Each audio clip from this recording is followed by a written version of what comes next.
আমি যখন শাকিব খানকে বিয়ে করেছি তখন আমি শুধু তাকেই দেখেছি, তখন শুধু সেই সিঙ্গেল ছিলেন, তিনি শুধু আমারই হাজবেন্ড ছিলেন, এবং তার প্রিভিয়াস লাইফে কেন সেই প্রবলেমটা হয়েছে সেটার জন্য আমি দায়ী না।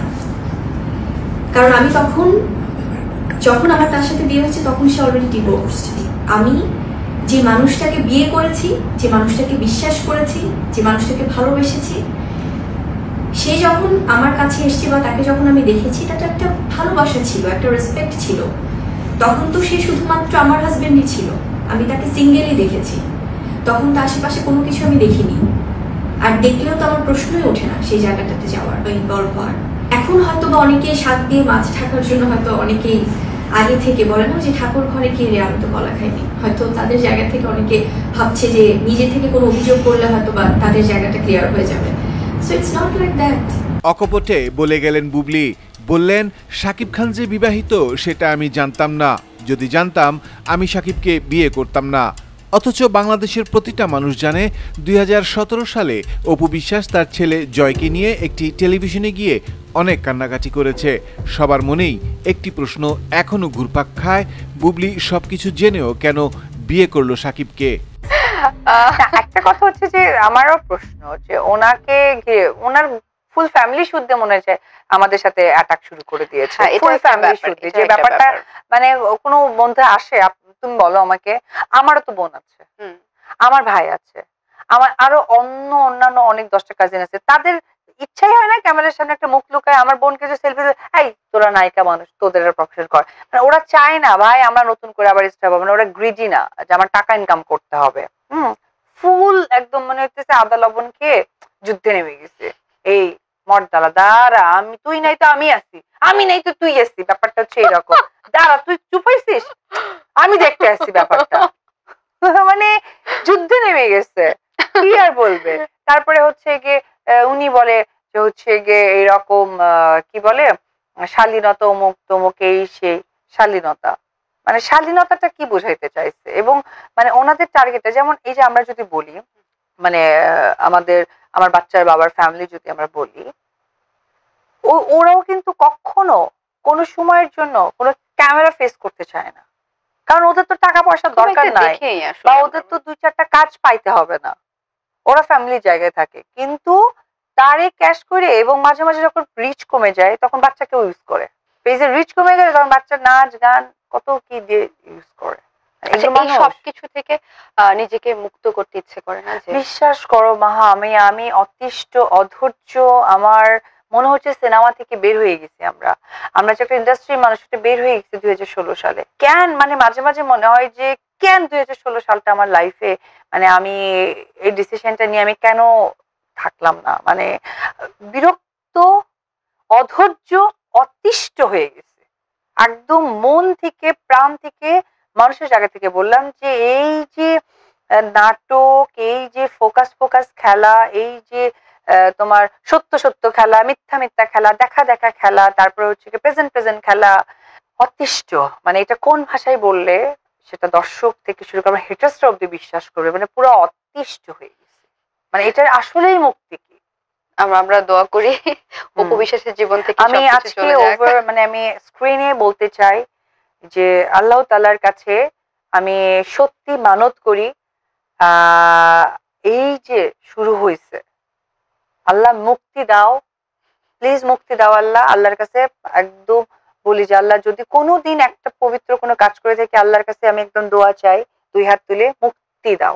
আর ভালো লাগতেছে না, বিরক্ত ধরে গেছে, অসহ্য ধরে গেছে। মানে গেমটা, মানে আমি তোমার সাথে বসে আছি, সমকালে প্রোগ্রাম করছি, এটা আমার জানাতে হবে XYZ চ্যানেলকে, আদারওয়াইজ আমি মনে করি অপু বিশ্বাস মাহার সাথে প্রোগ্রামই করি নাই। হ্যাঁ, স্ট্যাটাসের কথা যেটা বলছিলে সেটা হচ্ছে যে দেখো এখানেই তো প্রসঙ্গটা, ব্যাপারটা ইমোশনাল না প্রফেশনাল। আমার স্ট্যাটাসের সময় ওনার গায়ে লাগেনি? আমার স্ট্যাটাসের সময় আমি যখন আমার বাচ্চা নিয়ে টিভিতে এসেছি তখন ওনার কি মনে হয়েছিল আমি মানে কি বলবো, মানে আমি কি ইয়ে করতে এসেছি, বাচ্চা নিয়ে প্রফেশনাল করে, নেচার রিভেন্স নিয়েছে। সো অন্যের মাকে বাচ্চার ইমোশন নিয়ে কথা বলাটা কেমন লাগে সেটা বুঝতে পেরেছে, নাম্বার 1। আর নাম্বার 2, পড়ি আসলে মানে এত সে তো আসলে কিছু মানে ভাবে না, মানে লিখে দেয়, কিন্তু অনেক কিছু লিখে দেয়। তো এখন তো টিভি ভিডিওতে অনেক কথা শুনতে শোনা যায়, একটি বাচ্চাকে নিয়ে একটি মা কত কি বলবে, সেটা তো ইমোশনাল, সেটা তো মায়ের ভাষাটা এমনই হয়, তাই না? কিন্তু এখনো মানে আমাদের সোশ্যাল মিডিয়াটা যতটা মানুষের জন্য উপকার, ততটা একদিক থেকে অপকারও কিছু মানুষের জন্য। অপকারটা এই কারণে আমি বললাম, তখন তো উনি ভাবেননি যে একটা মাকে নিয়ে উনি স্ট্যাটাস দিয়েছিল, এই ব্যাপারটা ইমোশনাল না প্রফেশনাল, তাই না? তো যে বিষয়গুলো নিয়ে মানুষকে খোঁচা দিয়ে কথা বলে, সেই বিষয়গুলো যেন তাদের ঘাড়েই চলে যায়। সো ওই জায়গা থেকে যেটা হয়েছে, জয় যেহেতু লিভ করবে বাংলাদেশ থেকে, তো ও যেহেতু পড়তে গেলে খুব সহজ হয়, আবার তার যে কাজিনরা আছে, আমার বাসার দিকে যে কাজিনরা আছে, তাদের সাথে তোর একটু দেখা হওয়া উচিত।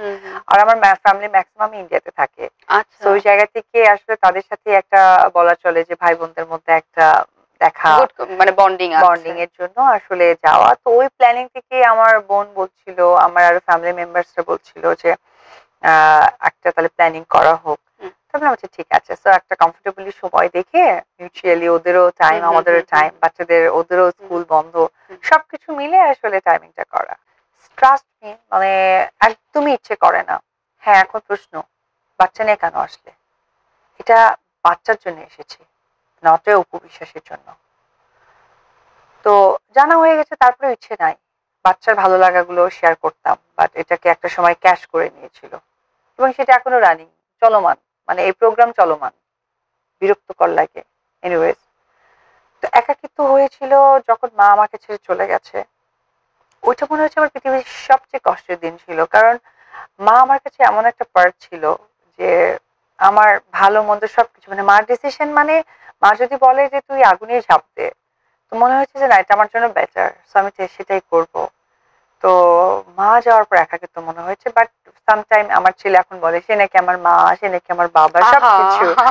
তারপর তার সবকিছু খুনসুটি, এবং আমার মা সকালে আমাকে যেভাবে ঘুম থেকে জাগাতেন, মানে আমি ঘুমিয়ে আছি বাট জাগাতে হবে, তখন আমার মা একটু মাথায় হাত দিয়ে দিতেন, একটু পাশে বসাবসি করতেন, নড়াচড়া করতেন। তো একটা মানুষ চলাফেরা করলে কি হয়, অটো নিজে থেকে উঠে যায় না, তো ওটা জয় করে। আচ্ছা, আমি না জয়ের মাঝে আমার মা বাবাকে দুজনকে খুঁজে পাই।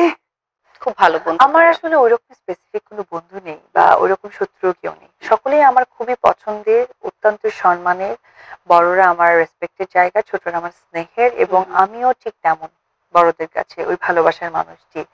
আমার সকলের সাথে অসম্ভব ভালো সম্পর্ক, কাজের জায়গাটাও অত্যন্ত ক্লিন। আমার কাছে মনে হয় কি যে কাজের পরে না আসলে ফ্যামিলি থেকে ইম্পর্টেন্স কিছু থাকে না, তো এটাই হওয়া উচিত গেট টুগেদার। কারণ আমরা তো কাজে সারাদিন তাদের সাথেই থাকি, যখন কাজটা থাকে না তখন তো পরিবারকেই আসলে তখন প্রপার টাইম দরকার, তখনও যদি তাদের সাথে আমি গেট টুগেদার বা তাদের সাথে আনন্দ জায়গাটা শেয়ার করি, তাহলে তো আসলে হলো না, মানুষের জায়গায় থাকতে পারলাম না। তো এটাই ব্যালেন্স, যে তারা কাজের জায়গাটা পুরো সময় ধরে তাদের সাথে আড্ডাবাজি, কথাবার্তা, আবার কাজ, আবার যখন বাড়িতে ফিরছি তখন ফুল ফ্যামিলি।